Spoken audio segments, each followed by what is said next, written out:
Hello everyone बच्चों, आज हम क्लास 10th की वर्कशीट नंबर 28 करेंगे। हमारा विषय सामाजिक विज्ञान और इसमें हम अर्थशास्त्र के टॉपिक पढ़ेंगे। हमारा जो टॉपिक है वो है वैश्वीकरण और भारतीय अर्थव्यवस्था, विदेश व्यापार और बहुराष्ट्रीय कंपनियां। तो सबसे पहले मैं आपको एंट्रीज बता देती हूँ। आपको अपना नाम लिखना है, अपने टीचर का नाम लिखना है और डेट डालनी है 8 सितंबर 2020। तो स्टार्ट करते हैं बच्चों आज की वर्कशीट। आज की वर्कशीट में बच्चों हम पढ़ेंगे वैश्वीकरण और भारतीय अर्थव्यवस्था। ठीक है, भारतीय अर्थव्यवस्था और विदेश व्यापार और बहुराष्ट्रीय कंपनियां। तो जो विदेश व्यापार है, जो बहुत सारी कंपनियां होती हैं वो अपने देश में व्यापार करती हैं, इसके अलावा विदेशों में भी जाके व्यापार करती हैं, तो वो तो विदेश व्यापार कहलाता है। ठीक है, और बहुराष्ट्रीय कंपनियां कौन सी होती हैं? कुछ ऐसी कंपनी होती हैं जो विकासशील देशों में, मतलब दूसरे देशों में जो विकास कर रहे हैं इस समय, विकसित नहीं विकासशील देशों में अपनी एक कंपनी स्थापित करती हैं और वहाँ पे उत्पादन करती हैं, या सॉफ्टवेयर के क्षेत्र में या जिस भी क्षेत्र में वो कार्यरत होती हैं, तो वहाँ पे अपनी कंपनियां स्थापित कर लेती हैं, तो वो कहलाती हैं बहुराष्ट्रीय कंपनियां। ठीक है, देखो हम आज की वर्कशीट को समझेंगे। 20वीं शताब्दी के मध्य तक उत्पादन मुख्यतः देशों की सीमाओं तक के अंदर ही सीमित था। मतलब जो उत्पादन हुआ करता था वो क्या था कि जो कंपनियां होती थी वो अपने देश में ही कंपनी स्थापित करती थी। ठीक है, दूसरे देशों में जाके व्यवसाय या उत्पादन नहीं किया करती थी। ठीक है, बहुराष्ट्रीय कंपनियां। अब फिर देखो बहुराष्ट्रीय कंपनियां कैसे बनी। एक से अधिक देशों में उत्पादन पर नियंत्रण या स्वामित्व रखने वाली कंपनियां क्या कहलाती हैं? बहुराष्ट्रीय कंपनियां कहलाती हैं। बच्चों इस लाइन को बहुत अच्छी तरह से समझो कि बहुराष्ट्रीय कंपनियां मतलब एक राष्ट्र में ही नहीं बल्कि दूसरे राष्ट्रों में भी, कुछ अन्य राष्ट्रों में भी अपना उत्पादन करना, ठीक है, या दूसरी कंपनियों के ऊपर अपना अधिकार रखना, अपना स्वामित्व बनाए रखना, तो ऐसी कंपनियों को कहते हैं बहुराष्ट्रीय कंपनियां। एक बार मैं फिर से पढ़ूंगी। एक से अधिक देशों में उत्पादन पर नियंत्रण या स्वामित्व रखने वाली कंपनियां क्या कहलाती हैं? बहुराष्ट्रीय कंपनियां। आपको याद रखनी है ये पॉइंट के परिदृश्य पर आने के पूर्व भारत जैसे देशों से कच्चा माल एवं खाद्य पदार्थ निर्यात होते थे। ठीक है, जब तक बहुराष्ट्रीय कंपनियों ने भारत में अपना, बच्चों बहुराष्ट्रीय कंपनियां होती हैं एमएनसी कंपनियां जो होती हैं, मल्टीनेशनल कंपनी, आपने सुना होगा मल्टीनेशनल कंपनी के बारे में। तो इससे पहले क्या था, भारत जैसे देशों से कच्चा माल एवं खाद्य पदार्थ निर्यात होते थे, मतलब हमारे यहाँ से सामान जाया करता था, है ना, और तैयार वस्तुओं का आयात होता था। हम कच्चा सामान भेजते थे, कच्चा माल दूसरे देशों को भेजते थे, फिर वो सामान वहाँ पर बनता था, वहाँ उत्पादन होता था, फिर हम मंगाते थे, हम उसका आयात कराते थे। पहले हम निर्यात करते कच्चा सामान का और फिर हम जब तैयार हो जाता तो उसका आयात करते। ठीक है, उत्पादन लागत कम करने एवं अधिक लाभ कमाने के लिए बहुराष्ट्रीय कंपनियां उन देशों में कार्यालय एवं उत्पादन के लिए कारखाने स्थापित करती हैं जहां उन्हें सस्ता श्रम एवं अन्य साधन मिल सकते हैं। अब देखो ये जो बहुराष्ट्रीय कंपनियां हैं इनका उद्देश्य क्या होता है बच्चों? उत्पादन लागत कम करने, मतलब उत्पादन में कम लागत लगे इनकी, है ना, और अधिक से अधिक ये लाभ कमाएं, ये तो इनका उद्देश्य होता है। तो इस उद्देश्य को पूरा करने के लिए क्या करती हैं कि देशों में कार्यालय ऑफिस बना लेती हैं अपने, एवं उत्पादन के लिए कारखाने स्थापित करती हैं और अपने कारखाने स्थापित कर देती हैं। ठीक है, जहां और कहाँ स्थापित करती हैं? जहां उन्हें सस्ता श्रम एवं अन्य साधन मिल सकते हैं। सस्ता श्रम मिलता है और अन्य साधन भी मिलते हैं। बहुराष्ट्रीय, बच्चों देखो एक उदाहरण देती हूँ मैं आपको। एमएनसी कंपनियां जो होती हैं, जैसे इंडिया में बहुत सारी कंपनियां हैं, अब वहाँ पे जितने भी इंजीनियर हैं, वर्कर हैं, तो उन्हें किस रेंज में सैलरी दी जाती है? जो हमारे इंडिया के इंजीनियर्स और वर्कर्स को मिलती है उससे थोड़ी सी ज़्यादा मिलती है एमएनसी कंपनियों में। लेकिन वो सैलरी विदेशी किसी कंपनी, विदेशों में जो कंपनियां हैं, क्या उनके मुकाबले बराबर होती है? नहीं होती है ना। अगर वो कंपनी अपने देश के किसी इंजीनियर या वर्कर को सैलरी देगी तो कितनी देगी? उससे कई गुना अधिक होगा, है ना। हमारे रुपया की कीमत अभी इतना अधिक नहीं है, जबकि विदेशों में जो वहाँ की करेंसी है वो हमारे रुपये से कई गुना अधिक है ना।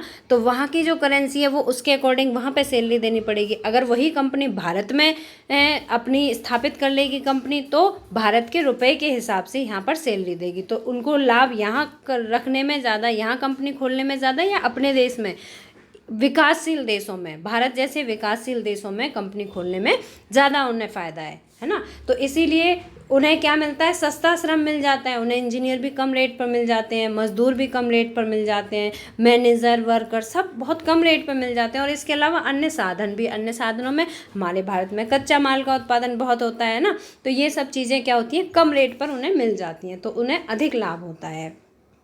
बहुराष्ट्रीय कंपनियां वस्तुओं एवं सेवाओं का उत्पादन वैश्विक स्तर पर कर रही हैं, पूरे विश्व के स्तर पर कर रही हैं, है ना। ये जो कंपनियां होती हैं ये क्या करती हैं, अपनी वस्तुओं का निर्माण करती हैं, अपनी जो भी सेवाएं होती हैं उन्हें विश्व स्तर पर उनसे लाभ देती हैं। भूमि, भवन, मशीन एवं अन्य उपकरणों की खरीद में कौन कौन से हैं, भूमि, भवन, मशीन और अन्य उपकरण, इनकी खरीद में व्यय की गई मुद्रा को निवेश कहते हैं। बच्चों इसे बहुत ध्यान से समझो, भूमि, भवन, मशीन एवं अन्य उपकरणों की खरीद में व्यय की गई, खर्च की गई जो मुद्रा होती है वो क्या कहलाती है, निवेश कहलाती है ना। बहुराष्ट्रीय कंपनियों के द्वारा किए गए निवेश को विदेशी निवेश कहते हैं। बहुराष्ट्रीय कंपनियां जो होती हैं वो जो भी निवेश करती हैं उसे क्या कहते हैं, विदेशी निवेश कहते हैं। ठीक है, अब इसके बाद देखिए, स्थानीय कंपनियों के साथ साझेदारी द्वारा, जो यहाँ पे कंपनियां हैं किसी भी विकासशील देश में जो पहले से कंपनी हैं उनके साथ क्या करती हैं, उनके साथ साझेदारी कर लेती हैं ये कंपनियां, आपूर्ति के लिए स्थानीय कंपनियों का इस्तेमाल करके और स्थानीय कंपनियों से निकट प्रतिस्पर्धा करके अथवा उन्हें खरीद करके बहुराष्ट्रीय कंपनियां दूरस्थ स्थानों के उत्पादन पर अपना प्रभाव जमा रही हैं। फिर क्या करती हैं, उनके साथ साझेदारी करने के बाद क्या करती हैं, जो यहाँ पहले से कंपनियाँ होती हैं उनका इस्तेमाल करते हैं, है ना, और स्थानीय कंपनियों से निकट प्रतिस्पर्धा, और फिर एक कंपटीशन हो जाता है ना, और उसके बाद खरीद करके बहुराष्ट्रीय कंपनियाँ दूरस्थ स्थानों के उत्पादन पर अपना प्रभाव जमा रही हैं। जो बहुत दूर के स्थानों पर जो उत्पादन हो रहा है उतना ही उत्पादन वो कंपनियां कर रही हैं, क्योंकि उन्हें बहुत फ़ायदा हो रहा है। जो स्थानीय कंपनियां हैं वो उन्हें सहयोग कर रही हैं, है ना, स्थानीय कंपनियों को भी फ़ायदा होता है और बहुराष्ट्रीय कंपनियां जो होती हैं उनको भी फ़ायदा होता है। विदेश व्यापार विभिन्न देशों को आपस में जोड़ने का मुख्य माध्यम रहा है। बच्चों, विदेश से जो व्यापार होता है वो विभिन्न देशों को आपस में जोड़ने का मुख्य माध्यम रहा है। एक देश दूसरे पर निर्भर क्यों है, क्योंकि एक देश दूसरे देश के साथ कैसे जुड़ा हुआ है, हम कुछ निर्यात करते हैं, कुछ आयात करते हैं, है ना, सभी देश एक दूसरे के साथ कुछ आयात करते हैं, कुछ निर्यात करते हैं, तो ये क्या कहलाता है, यही तो विदेश व्यापार है, और इसी के कारण सभी देश एक दूसरे से जुड़े हुए हैं। व्यापारिक हित के कारण ही ईस्ट इंडिया कंपनी भारत की ओर आकर्षित हुई थी। बच्चों, तुम सभी को पता है कि जो ईस्ट इंडिया कंपनी थी उसने किस तरह से भारत देश में अपना प्रचार प्रसार किया था और फिर धीरे धीरे करके यहाँ अपना राज्य स्थापित कर लिया था। वास्तव में विदेश व्यापार अपने देश के बाजारों से बाहर के बाजारों में पहुंचने के लिए उत्पादनों को एक अवसर प्रदान करता है। कौन सा, विदेश व्यापार, विदेशों के साथ जो व्यापार होता है वो अपने देश के बाजारों से बाहर, अपने देश के बाजारों से बाहर के बाजारों में पहुंचने के लिए उत्पादकों को एक अवसर प्रदान करता है। विदेश व्यापार विभिन्न देशों के बाजारों को जोड़ने या एकीकरण में सहायक होता है। बच्चों, मुझे उम्मीद है कि आपको ये अच्छी तरह से समझ में आ गया होगा, बहुराष्ट्रीय कंपनियां और विदेश व्यापार। अब हम पढ़ेंगे केस स्टडी के बारे में। केस स्टडी, ठीक है, होंडा कंपनी ने 19 जनवरी, ये किसी कंपनी की केस स्टडी की गई है, वहाँ का पूरा सब कुछ बताया जाएगा इसमें। होंडा कंपनी ने 19 जनवरी 1948 में गुड़गांव हरियाणा में हीरो समूह के संस्थापक ब्रजमोहन लाल मुंजाल के साथ मिलकर हीरो होंडा कंपनी की स्थापना की। ठीक है, हीरो होंडा कंपनी की स्थापना की। 2.8 बिलियन अमेरिकी डॉलर का निवेश कर इस कंपनी की शुरुआत की गई। कितना, 2.8 बिलियन, ठीक है, अमेरिकी डॉलर का निवेश किया गया इसमें। 2010 में कंपनी ने करीब 45 लाख दोपहिया वाहन भारत में बेचे, जो भारत के तेजी से बढ़ते हुए बाजार का करीब 48% था। 2014 में होंडा ने अपने शेयर हीरो समूह को बेच दिए। ये क्या है बच्चों, ये केस स्टडी है, किसकी है, होंडा कंपनी के बारे में है। ठीक है, तो बच्चों अब हमने ये सब समझ लिया है, इसके आधार पर आई होप कि आपको भी अच्छी तरह से समझ में आ गया होगा। जो केस स्टडी है इसमें जो होंडा कंपनी है उसके बारे में बताया है कि उसने किस तरह से, जो अमेरिका कंपनी थी, अमेरिकन कंपनी, इसने किस तरह से निवेश किया और कैसे शुरुआत की और कितना भारत में उसने अपने दोपहिया वाहन जो होंडा बनाती है उसको, होंडा बाइक को कितना बेचा, और फिर लास्ट में क्या हुआ कि उसने अपने शेयर जो थे हीरो समूह को बेच दिए। ठीक है, अब बच्चों ये जो हमने पढ़ा है इस पे आधारित हम प्रश्नों के उत्तर समझेंगे। पहले हम एक बार प्रश्नों को पढ़ेंगे, उसके बाद मैं आपको लिखित रूप में सभी प्रश्नों के उत्तर दिखाऊंगी। पहला प्रश्न है, अतीत में देशों को जोड़ने का मुख्य माध्यम क्या था। दूसरा देखिए, विदेशी व्यापार और विदेशी निवेश में क्या अंतर है। थर्ड है, बहुराष्ट्रीय कंपनियों से क्या अभिप्राय। हमने बहुराष्ट्रीय कंपनियों के बारे में बहुत कुछ जाना है पैसेज में। भारत में कार्यरत किन्हीं 2 बहुराष्ट्रीय कंपनियों के नाम लिखिए। ये कंपनियां किन वस्तुओं का उत्पादन करती हैं, ये भी बताना है। प्रश्न फोर्थ है, बहुराष्ट्रीय कंपनियों द्वारा विकासशील देशों में कारखानों की स्थापना का मुख्य उद्देश्य क्या है। मैंने अभी आपको जब समझाया था तो उद्देश्य भी बताया था कि बहुराष्ट्रीय कंपनियों के क्या उद्देश्य हो सकते हैं। तो पहला प्रश्न देखिए बच्चों, अतीत में, अतीत का मतलब होता है बीते हुए समय में, ठीक है, जो भूतकाल है, पास्ट है हमारा। अतीत में देशों को जोड़ने का मुख्य माध्यम क्या था। तो देखिए अतीत में देशों को जोड़ने का मुख्य माध्यम विदेशी व्यापार था।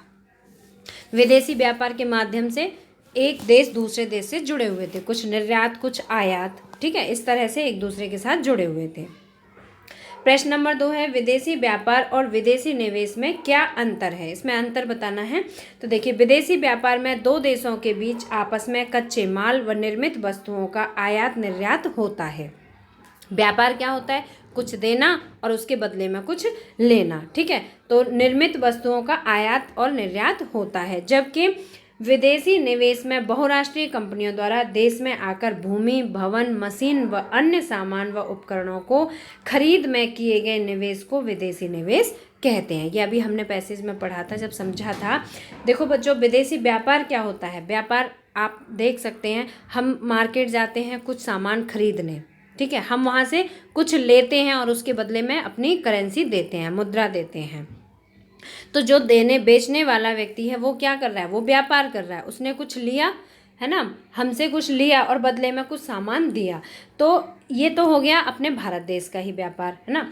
अब इसके अलावा अगर हम विदेशी व्यापार की बात करते हैं तो विदेशी व्यापार में क्या करते हैं, हम आपस में कच्चे माल को और निर्मित वस्तुओं का आयात व निर्यात करते हैं। कुछ वस्तुएं ऐसी होती हैं जिनका उत्पादन भारत देश में बहुत अधिक मात्रा में होता है, तो उनका निर्यात किया जाता है, उन्हें बाहर भेजा जाता है। और फिर वहाँ पर अगर विदेशों में कुछ कच्चा माल अधिक बनता है तो उसे भारत में मंगाया जाता है, तो वो आयात कहलाता है ना। कुछ निर्मित वस्तुएं भारत में बनती हैं तो उसे विदेशों में भेजा जाता है, विदेशों में बनती हैं तो भारत में मंगाया जाता है। तो यही क्या कहलाता है, आयात या निर्यात कहलाता है। तो ये क्या कहलाया, ये हुआ विदेशी व्यापार। अब विदेशी निवेश क्या होता है। देखो, विदेश निवेश में बहुराष्ट्रीय कंपनियों द्वारा, जो अभी हमने पढ़ा एमएनसी कंपनियों के बारे में, देश में आकर भूमि, भवन, मशीन व अन्य सामान व उपकरणों की खरीद में किए गए निवेश, मतलब पूंजी लगाने को विदेशी निवेश कहते हैं। ठीक है बच्चों, मुझे उम्मीद है कि मैं जो आपको प्रश्न समझाती हूँ आपको अच्छी तरह से समझ में आ जाते होंगे। अब प्रश्न नंबर 3 पढ़ते हैं, बहुराष्ट्रीय कंपनी से क्या अभिप्राय है। भारत में कार्यरत किन्हीं 2 बहुराष्ट्रीय कंपनियों के नाम लिखिए। ये कंपनियां किन वस्तुओं का उत्पादन करती हैं। तो आपको सबसे पहले इसमें बताना है कि बहुराष्ट्रीय कंपनियां क्या होती हैं, किसको कहते हैं। देखिए, इसमें 3 प्रश्न पूछे गए, मैं तीनों का आंसर बताऊंगी आपको। बहुराष्ट्रीय कंपनियां एक से अधिक देशों में उत्पादन पर नियंत्रण रखने वाली कंपनियां होती हैं। क्या करती हैं ये, एक से अधिक देशों में, ठीक है, उत्पादन पर नियंत्रण रखने वाली कंपनियां होती हैं। ये अपना उत्पादन अपनी स्थापना कर देती हैं कंपनियों की, और फिर क्या करती हैं, उत्पादन पर अपना नियंत्रण कर लेती हैं। अब इसमें प्रश्न पूछा है आगे कि किन्हीं 2 बहुराष्ट्रीय कंपनियों के नाम बताओ और वो किसका उत्पादन करती हैं, ये भी बताना है। ठीक है, तो मैं अभी आपको बताती हूँ। भारत में कार्यरत 2 बहुराष्ट्रीय कंपनियों के नाम है। पहला देखो, हिंदुस्तान कंप्यूटर लिमिटेड, ठीक है, HCL, हिंदुस्तान कंप्यूटर लिमिटेड, और यह सॉफ्टवेयर के क्षेत्र में कार्यरत है। ये क्या निर्माण करती है, सॉफ्टवेयर का, ठीक है, सॉफ्टवेयर के क्षेत्र में कार्यरत है। दूसरा देखिए, Sony Corporation company, Sony Corporation company, यह इलेक्ट्रॉनिक्स के क्षेत्र में कार्यरत है। सोनी के आपने बहुत सारे आइटम सुने होंगे, है ना, सोनी टीवी है, सोनी का वॉशिंग मशीन है, सोनी का फ्रिज है, ये सब बहुत सारी चीज़ें आती हैं सोनी की। तो ये क्या है, इलेक्ट्रॉनिक्स के क्षेत्र में कार्यरत है। ये दोनों MNC कंपनियां हैं।